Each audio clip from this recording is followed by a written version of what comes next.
எல்லாம் ஃபங்க்ஷன் எல்லோரும் விருது வழங்கிட்டு இருக்கும்போது ரொம்ப நேரம் பேசிட்டு இருந்தோம்னா இன்னும் நிறைய பேருக்கு விருது கொடுக்க வேண்டியது இல்லையா? அப்பாசிர் சார்லாம் நல்ல கருத்துக்களை சொல்லிட்டு இருந்தார். என்னென்னா, நல்ல பழக்கங்களை வழக்கப்படுத்திட்டோம்னா அது கடைசி வரைக்கும் நமக்கு ரத்தத்தில் ஊறி போய் கடைசி வரைக்கும் இருக்கும். அப்படி நல்ல அந்த பழக்க வழக்கங்களும் அதுதான். அறம் செய்ய விரும்பு அப்படிங்கிறதே ஒரு நல்ல அந்த வேர்டை அறம் செய்ய விரும்பு அப்படிங்கிறதே அதை நம்ம கடைப்பிடிக்கணும் அப்படிங்கிற மாதிரி இருக்கும். ஏன் நல்ல பழக்க வழக்கம் அப்படின்னா, சில பழக்க வழக்கம் தப்பான பழக்க வழக்கம் லேடிஸ் தப்பாக நினச்சிக்கூடாது. என்னென்னா, ஒரு பாதிரியார்கிட்ட ஒருத்தர் பாவம் பண்ணிக்கிறாங்க வரலாம். ஒரு யங்ஸ்டர் பாதிரியார் என்னப்பா மகனை என்ன பாவம் பண்ண சொல்லிருந்தேன், இல்லை இந்த மாதிரி ஒரு பொண்ணு கூட தப்பு பண்ணிட்டேன், அது கல்யாணம் ஆகாத பொண்ணு, அதனால் மனசு ரொம்ப மிக்ஸ் ஆகி போச்சு, சூசைட் பண்ணிக்கலாமா?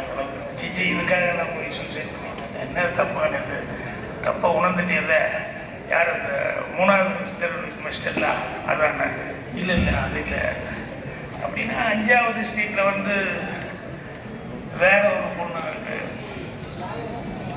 மேரியா, அதான் இல்லை அது இல்லை, சரி பரவாயில்ல, சரி பாவத்துக்கு நான் மன்னிப்பு கேட்டு கொடுக்குறேன் அப்படின்னு வெட்டிச்சிட்டான். இது அவனும் மன்னிப்பே கொடுக்கல, நான் அதுக்குள்ளே புறப்படுறதுல நான் ஃபாதர் இன்னொரு தடவை வர்றேன். ஏன் இல்லை புதுசாக 2 அட்ரஸ் கொடுத்துருக்கீங்க, அதையும் பார்த்துட்டு வந்துடுறேன் அப்படின்னு. அந்த மாதிரி வழக்கம்னு ரத்தத்தோடு ஊறி போச்சுன்னா அது சூசைட் பண்ணுற அளவுக்கு போனேன்னு சொன்னால் திருந்திட்டான்னு நினச்சேன்னா புதுசாக 2 அட்ரஸ் கிடைக்குதுன்னு சொல்கிறார் இல்லையா? அப்படி இருக்கக்கூடாது பழக்க வழக்கங்களுக்கு. என்ன என்எஸ் கிருஷ்ணன் அவர்கள் அவருடைய போச்சு.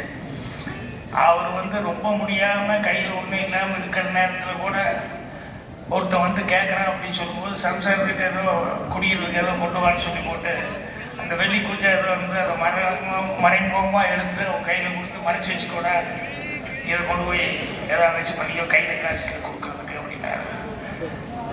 அதை பார்த்து அவரெல்லாம் இன்ஸ்பிரேஷனாக இருந்ததுனால தான் புரட்சி தலைவர் எம்ஜிஆர் அவர்கள் கடைசி வரைக்கும் கொடுக்குற அந்த ஹேபிட்டுங்கிறது அவரும் பழகிட்டு இருந்தார். மஞ்சள் அம்மா ஒரு தடவை அழுதுன்னு சொன்னாங்க, எம்ஜிஆர் குரூப்பில் நாங்கள் படுத்து இருக்கும்போது கான்சியஸ் கொஞ்சம் கம்மியாக இருந்தது, யார் வர்றாங்க போகிறாங்கன்னு தெரியல, அந்த மாதிரி ஒரு சூழல் இருந்தது. நான் போய் பார்க்குறதுக்கு முன்னாடி